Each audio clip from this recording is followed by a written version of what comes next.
আসসালামু আলাইকুম ভাই ও বোনেরা, কেমন আছেন? আশা করি ভালো আছেন। আমিও আপনাদের দোয়ায় ভালো আছি। তো এই তো চলে আসলাম বড় আপার বাড়িতে দাওয়াত খেতে। তো বড় আপা রান্না করছিল বিরিয়ানি। তো আমরা সবাই খাওয়া দাওয়া করলাম। এদিকে মেয়ের আবার কোচিংয়ে পরীক্ষা ছিল।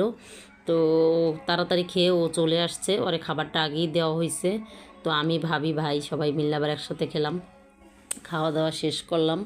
শেষ করার পরে তো অনেক গল্প গুজব করলাম। তারপরে খাবার অনেক বেশি হয়ে গেছে, কারণ এত খাবার দিছে, খাবার তো এত খাবার খাওয়া সম্ভব না।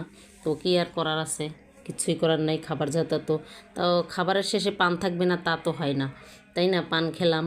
তারপরে পান খাওয়ার পরে তারপরে এদিকে আবার রোজামণি আর আমি উপরে চলে আসলাম। এদিকে আমার মেয়েকে খাবার দিয়ে দিচ্ছে, ওদিকে আবার রেশন আনলাম, একসাথে টিসিবির মাল নিয়ে আসলাম। রোজামণি আবার এদিকে খাচ্ছে, ওদিকে আমার মেয়েকে আবার রাতের খাবারও দিয়ে দিছে। এদিকে আবার রোজামণি আবার দেখাচ্ছে যে আম্মা এটা দেখাও ওটা দেখাও। আমি কই কী দেখাবো বলো? বলে যে তুমি তেলের কথা বলো নাই, তারপরে তুমি এই যে তেল দেখাও, এটা কি চিনি, এটা দেখাও, সব কিছু দেখাও। আমি আচ্ছা ঠিক আছে। তারপরে এটা কি, এটা দেখাও, আমাকে বলে বলে দিচ্ছে আর আমি দেখাচ্ছি।